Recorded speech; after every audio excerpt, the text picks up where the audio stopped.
The man wiped the date off the check. Using a tiny camera, he cleaned the marks, copied the numbers, and filled in a brand new date. Then he took a pre-cut fake signature, picked it up with tweezers, and lightly pressed it onto the check. Just like that, he had a homemade counterfeit. But when he went to the bank to cash it, no matter how much he acted sick, broke, or desperate, the staff refused. Simple reason: they don't cash checks from random strangers. Lee walked out disappointed, thinking his dream of becoming a pilot was finished. But then a man passed by and reminded him. Back then, pilots were like celebrities. Women chased them, kids wanted autographs, and even bank managers stood up to greet them. That's when Lee realized the problem wasn't the fake check, it was his identity. So he disguised himself as a journalist, pretended to interview an airline manager, and secretly gathered all the info he needed about pilots. He called a clothing factory and ordered a custom pilot uniform. The moment he stepped outside wearing it, people stared with admiration. Even older ladies gave him that wow look. He returned to the bank, and this time, they cashed the fake check instantly. The manager even shook his hand and invited him to come back anytime.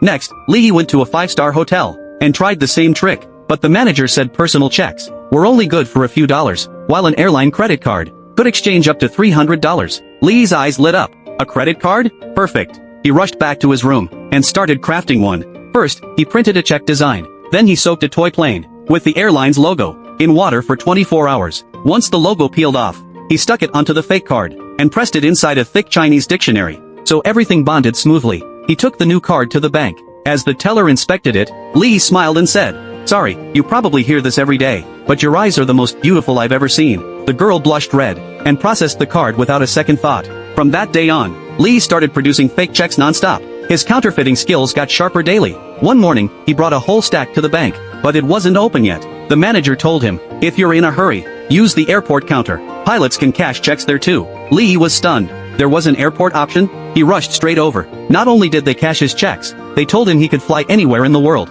completely free with his pilot status. So he boarded a plane as Captain Lee, sat inside the cockpit, enjoyed the thrill of flight, and even flirted with a stunning flight attendant. Using this method, he traveled to 26 countries. In just 3 months, he scammed over 1.3 million yuan from banks around the world. But moving that much money was more than enough to catch the attention of the police.